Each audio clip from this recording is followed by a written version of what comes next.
Well, sometimes it's an honest mistake. You forget your card, so you do a sneaky and jump on public transport for free. Then there are those who roll the dice and just don't pay. So is it a victimless crime or a multi-million-dollar rort costing honest commuters? You're a freeloader. Yeah, I am, mate.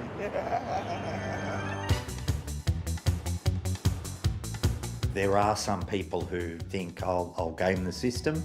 Hello, sir. Did you forget your ticket at home this morning? Did you forget your train ticket at home? Yeah, I did. Touch on and touch off, except some don't touch at all. I do pay going home on the bus. Not on the way in. Not on the way in. Early morning at Melbourne's busy Southern Cross station. You're watching fare fiends in the act. Is your hand a Mikey ticket today? We can barely keep up.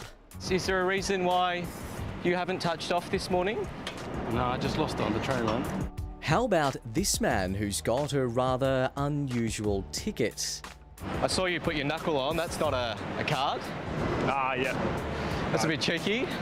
No, I left my card at home this morning, of course. So you knuckled your card this morning. I left it at home. I realised when I got on the train. Commuter after commuter caught out. Did you tap your phone? Yeah, no. It was very quick. Did you pay for your ticket this morning? No, I didn't. It's a bit cheeky to pretend to. Well, I think it's cost of living crises, and a lot of businesses are requiring people to come into the office. In Victoria, almost 4% of commuters don't pay their way, costing the rest of us $28 million a year. In New South Wales, Australia's fare evasion capital, it's estimated 8% rob $127 million from government coffers annually. 3% break the rules in Canberra, while less than 1% fare evade in South Australia and Western Australia. In Queensland, up to 37 million's lost to fare evasion every year. Tasmania didn't provide data, while in the Northern Territory, public transport is free. What I'll do is I'll give him my ticket, which has money on it, and I'll just say, sorry, it didn't just pass through, I don't know why. In Melbourne every Thursday, there's even a special magistrates court for commuters challenging their tickets. Hui Ping Wang admitted to not touching on because she says she was distracted on the phone. Have you learnt your lesson? Despite pleading guilty, her fine was dismissed by the court. She doesn't have to pay a cent. You got out of your fine. Yeah, that's correct. It's your lucky day. Oh no! How do you know? The same outcome for this student who claims she also forgot to touch on. You could have paid your fine, but instead you took it to court and that's it, gone. With cost of living pressures biting, it seems many are willing to take the chance, travelling without paying. In Queensland, fares are capped at 50 cents, so it begs the question, could similar schemes be rolled out in other states too?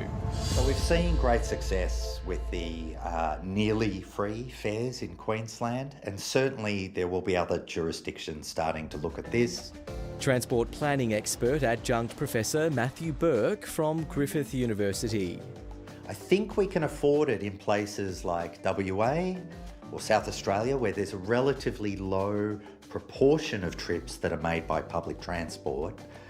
In Melbourne and Sydney in particular, where there's very high rates of public transport use, it's going to be much more difficult for those state budgets to afford this. According to Compare the Market, Australia has the third most expensive public transport system in the world, behind Switzerland and the Netherlands. I mean, if you're travelling into the city every day, it's a bit much. Do you think it should be free? 100%, I definitely do. There's a large sector of people who seem psychologically to believe that it's okay and that it's like a victimless crime. The rest of the community is paying for their free ride. I don't like how expensive it is as a student. The cost of living is already so high, I think we should just really, put the money somewhere else. Professor Burke says Queensland has reaped the benefits from cheaper fares. We've seen a sharp increase in the numbers of trips being made on public transport. You can go all the way from Brisbane to the Gold Coast for 50 cents. I've done it myself. I spent a lot of money on the Gold Coast when I went down there, and so there's no doubt a bit of stimulus happening to the local economy. You're lucky that it's just us, not the ticket inspectors out here this morning. Yeah. Fair's fair, isn't it? Oh yeah, man. That is so cheeky, Sam. I reckon no one's safe when you're around. So is it a victimless crime or is it a rort? You tell us.